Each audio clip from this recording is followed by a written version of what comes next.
Good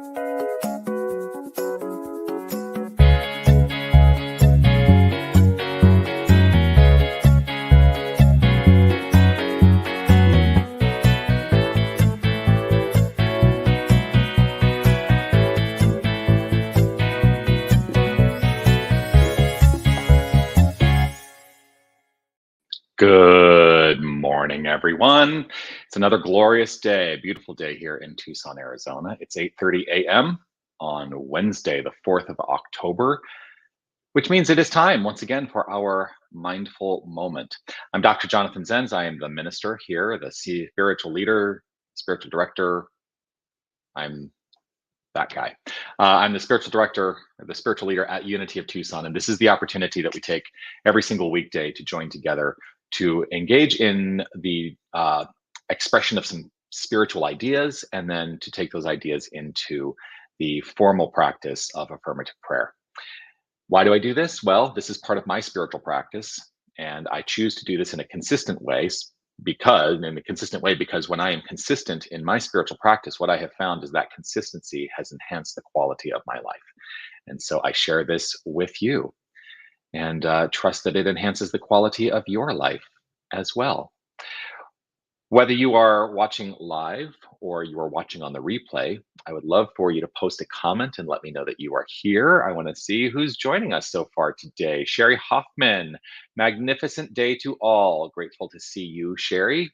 And Marvis says, hello, hi, with a wave there and some hearts. Grateful to see you. Anna Mello saying, happy Wednesday. Grateful to see you as well. William and Anita, good morning to you, my blessed friends. Grateful to see you all here this morning. Keep those comments coming as they as they do. I want to offer this reminder. Just take a moment to take this in. Just take a moment to relax right where you are and just take in these words. And I invite you to hear them today, even though I say them every single day. I invite you to hear them as though you're hearing them for the very first time today. You are love. You are light. You are life. You are magnificent. And I am deeply grateful that you shine your light and share your magnificence with all of us. Thank you so much for doing that. Jerry, good morning to you. Grateful to see you here as well. So I've been thinking a lot about the nature of the foundations and the premises upon which we approach this philosophy and the way we adopt this philosophy into practical application in our life. So the philosophy, of course, I'm talking about is the New Thought philosophy, unity being a branch of the New Thought philosophy. The other branches are varied, divine science, religious science, and there's a fundamental premise upon which the New Thought philosophy is built, and you will find this premise in all paths. Today, I want to talk about the way in which Ernest Holmes, the founder of religious science, proposed it. And I'm going to read something to you from his book, The Science of Mind. And there's some jargon in here, so I will clarify the jargon. The first bit of jargon that I want to clarify is this. He uses the term practitioner. And if you're familiar with the religious science organization, Centers for Spiritual Living, you may recognize that word as being someone who has gone through a course of study and has received a license from an organization in order to be able to be of service to other people in prayer. Now, here's the thing about the word practitioner. It's not limited to just those people who have gone through that course of study. If you are practicing the principles of New Thought, you are a practitioner. And so this applies to every single one of us as practitioners of New Thought.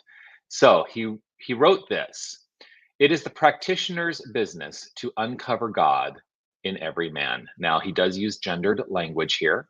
And so I just want to be very clear that it was a product of the time. So we could easily change this to, it is the practitioner's business to uncover God in every one of us. That is inclusive of each and every one of us.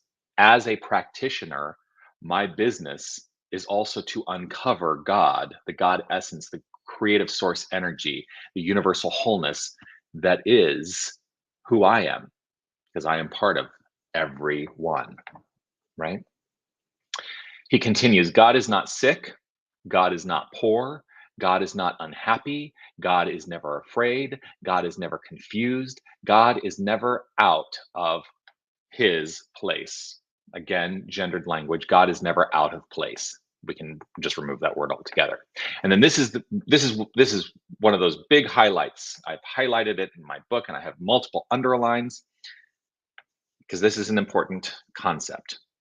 The premise upon which all mental work is based is perfect God, perfect man, perfect being. Again, we can release the gendered language and say the premise upon which all mental work is based is perfect God, perfect individualization, perfect being. We are each and every one of us individualizations of the presence, the creative source. We are that power. We are that presence. I also like to flip that around and say that the premise upon which we base our work is as perfect individualizations, we are the perfect beingness of the perfect source. Perfect God, perfect individualization, perfect being, perfect, perfect individualization, being, perfect God. How do we sometimes defeat that purpose? How do we sometimes counteract that in our lives? Well, one way is by identifying ourselves with the limitations we experience. What do I mean by that? It's real easy to look at physical limitations I may experience. Let me talk about a physical limitation I'm experiencing. Um, I still have some residual physical effects from walking 500 miles on the Camino de Santiago. They have diminished greatly since I completed that pilgrimage, but I still sometimes wake up and I go, I think that's a result of that experience that I have.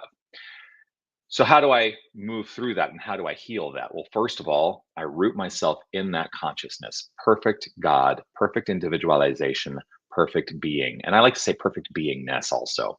Perfect God, perfect individualization, perfect beingness. I am not the result of the physical. The physical is the result of my frame of mind. And so the call today is to release the tendency in mind to identify ourselves with the physical expression. You are not the limitations you perceive. You are not the limitations you perceive. I am not the limitations I perceive. So let us choose today to be cause, to be cause, to be cause to physical transformation by allowing the spiritual self to thrive and express and be unaffected by anything in the world of form. And that is the mental work. That's the mental work that we're doing. And so that's the call today, to be cause, rooted in the deepest understanding of who you are. The deepest understanding of who you are. I want to read this from Ernest Holmes again, and I will, on the fly, allow myself to work to let go of that gendered language. It is the practitioner's business to uncover God in every individual.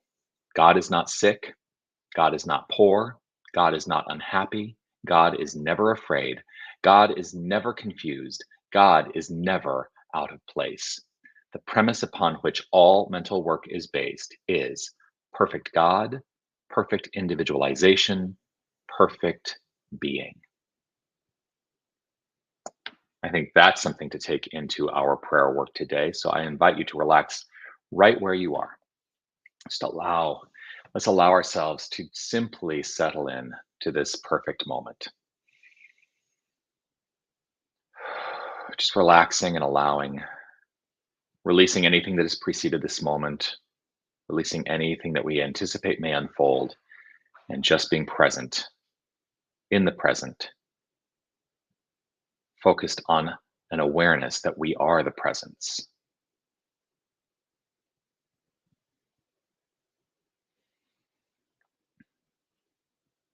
And it is right here, right now, right in this moment, the moment of perfection, right here, right now, that I root myself in a greater awareness, perhaps than ever before, that there is only God. There is only God. There is this divine source, this creative spark, this energy, and nothing else. And flowing forth from that energy is all creation. We are, each and every one of us, we are the presence. We are the light. We are the life. We are the love. This is our identity. And so I allow myself to meditate on that understanding, to let that be a meditative space in mind, active, perfect, expressive. And I know that everything that flows forth in my mind flows forth as my experience.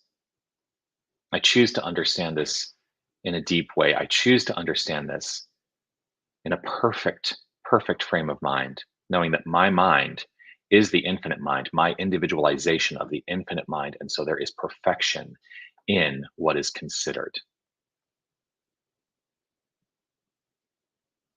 And so what I choose to consider today is deepening into the awareness and the premise upon which all mental work is based. Perfect God, perfect individualization, perfect being.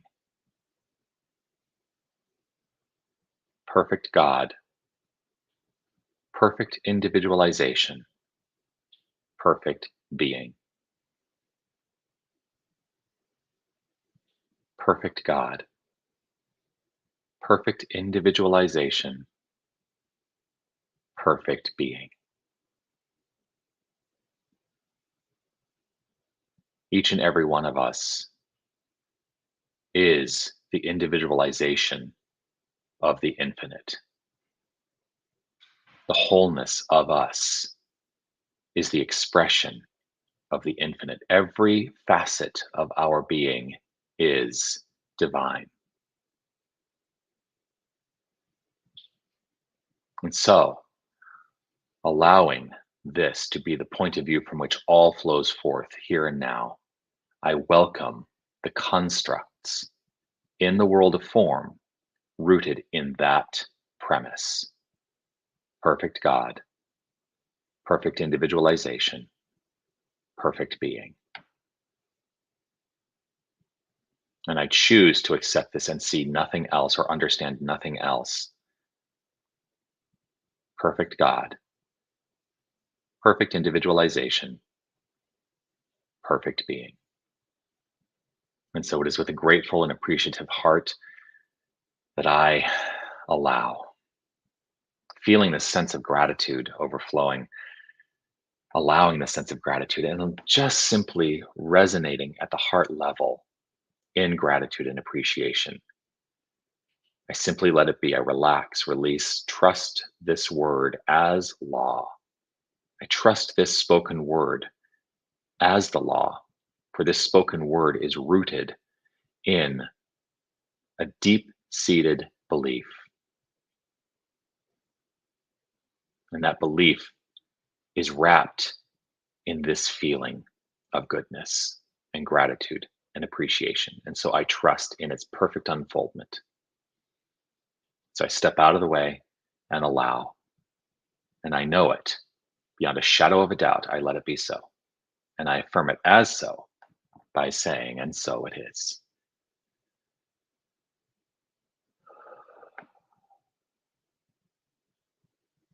So it is. Just a quick check in. Greg, grateful to see you, Reverend Greg. Always a delight to have you join us. Uh, Namaste, Laura. Grateful to see you.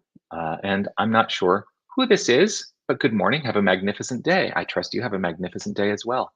You come up on my side as Facebook user, so I imagine you're watching on the Unity of Tucson Family Time group. That's it. Grateful for this time we share together always, and I look forward to seeing you again tomorrow. I'll be back at 8:30 a.m. right here, Facebook, YouTube, and now on our website, unitytucson.com. If you scroll down to the bottom of the page, we have a dedicated mindful moment video player. And yeah, so if you even miss one, you can go back and watch today there. And there's lots of options for you to join with me. And I'm grateful that you do. Peace and blessings to you. I will see you all tomorrow. Bye, everybody.